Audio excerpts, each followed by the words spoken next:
Hello friends, मैं अनमोल आज आपको जेम्स सोल्जर की book 10 choose yourself guide to wealth से बिजनेस आइडिया ढूंढने के तरीके बताऊंगा। अगर आप अमीर होना चाहते हो तो ये बुक आपकी बहुत मदद कर सकती है। इस बुक के राइटर ने न सिर्फ बहुत सारी अच्छी अच्छी किताबें लिखी हैं बल्कि 20 से भी ज़्यादा कंपनियों को शुरू किया और उन्हें सक्सेसफुली चलाया भी है।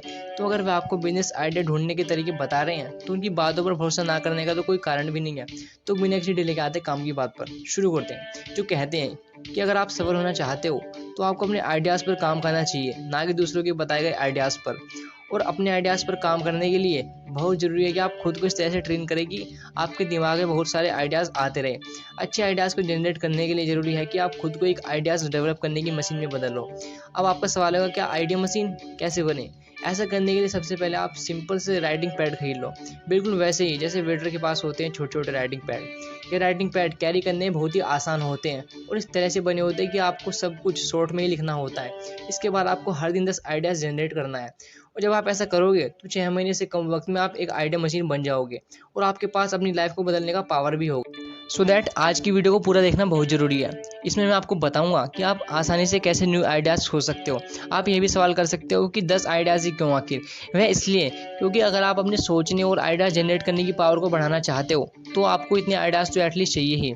शुरू की 4 से 5 आइडियाज़ तो आसानी से आ जाते हैं, लेकिन उसके बाद आपका ब्रेन थकने लगता है। लेकिन जब आप 10 आइडियाज़ जनरेट करने के लिए मेहनत करते हो तो थोड़े वक्त में आपका दिमाग स्ट्रॉन्ग हो जाता है और आप ज़्यादा आइडियाज़ को सोच पाते हो।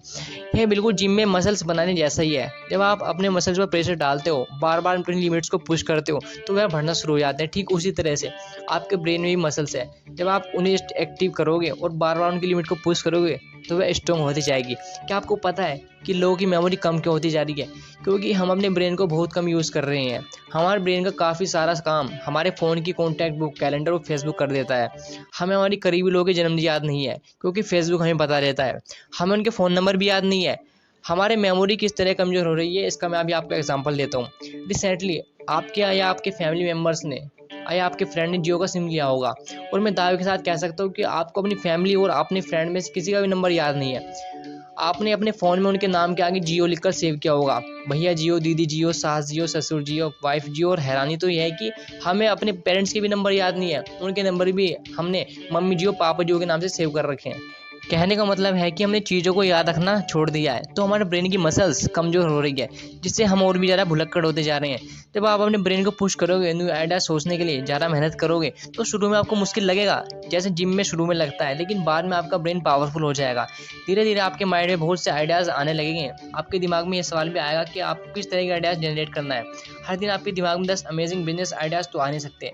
अच्छा, यहाँ तक कि 10 अच्छे आइडियाज़ भी आना बड़ा मुश्किल है, लेकिन हमारा टारगेट वह है भी नहीं। हमारी कोशिश यह होनी चाहिए कि हमारे दिमाग में हर रोज़ आइडियाज़ आते रहें तो और हमारी आदत में शामिल हो जाना चाहिए ताकि ये प्रोसेस चलता रहे। तो अब मैं आपको बताता हूँ कि बिजनेस आइडियाज़ कैसे ढूंढते हैं। आइडियाज़ ढूंढने के लिए एक जगह बैठकर रिसर्च करने की ज़रूरत नहीं है। आइडियाज़ तो आपके आसपास होते हैं, आपको बस अपने आसपास ध्यान देने की ज़रूरत है। जब भी हम कोई चैलेंज या प्रॉब्लम आती है तो उस प्रॉब्लम के अंदर कोई बिजनेस आइडिया जरूर छुपा हो सकता है। मिसाल के तौर पर समीर भाटिया और जैक स्मिथ जब एप्पल में काम करते थे तब उन्हें अपने पर्सनल नोट एक्सचेंज करने में प्रॉब्लम होती थी। कोई रास्ता नहीं था जिससे वह बिना मिले अपने नोट एक्सचेंज कर सके।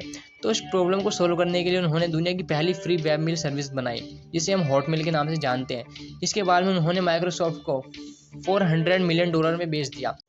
इसी तरह फरिंद शामा बेंगलुरु में काम करते थे। उन्हें दिवाली मनाने के लिए अपने घर हैदराबाद जाना था, लेकिन उन्हें बस की कोई टिकट नहीं मिल सकी और वह अपने घर नहीं जा सके। तब उन्होंने सोचा कि काश कोई ऐसा प्लेटफॉर्म होता कि जहां रेल और फ्लाइट की टिकट की तरह किसी भी बस की टिकट ऑनलाइन बुक की जा सकती। और उन्होंने अपने काश को कैसे में कन्वर्ट किया कि कैसे बस की टिकट ऑनलाइन बुक की जा सकती है। और उन्होंने उनके दोस्तों ने मिलकर redbus.in वेबसाइट स्टार्ट की। आपका बिजनेस आइडिया बिल्कुल नया और यूनिक होने की जरूरत नहीं है।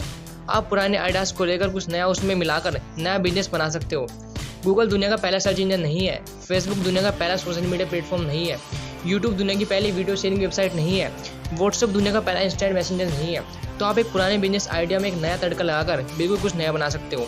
व्हाट्सएप का एग्जाम्पल लेते हैं। व्हाट्सएप आने से पहले याहू मैसेंजर पीसी पर चलता था। उसमें ऑडियो कॉलिंग भी होती थी और फाइल ट्रांसफर भी होती थी। मैं बात कर रहा हूँ 2003 से 2004 की। 2009 में व्हाट्सएप आया, उसमें ऑडियो कॉलिंग भी नहीं थी, वह बस इंस्टेंट मैसेंजर था। व्हाट्सएप के फाउंडर ने नया यह किया कि व्हाट्सएप मोबाइल पर चलता था। आपको फ्री में किसी को भी टेक्स्ट मैसेज करने के लिए पीसी यूज़ करने की जरूरत नहीं थी। तो यह मोबाइल वाला आइडिया चल गया और इतना चला कि आज तक नहीं रुका। प्रॉब्लम से बिजनेस आइडिया कैसे निकलता है, मैं आपको एक इंसिडेंट बताता हूँ जो मैंने सामने से देखा है। मेरे पहचान के एक अंकल हैं। कुछ साल पहले उनकी एक्स वाइफ ने उन पर बहुत सारे केस लगा दिए थे। हफ्ते में 3 से 4 दिन वह कोर्ट के चक्कर लगाते थे। अलग अलग केस की डेट पर उनके केस सुप्रीम कोर्ट में भी चले।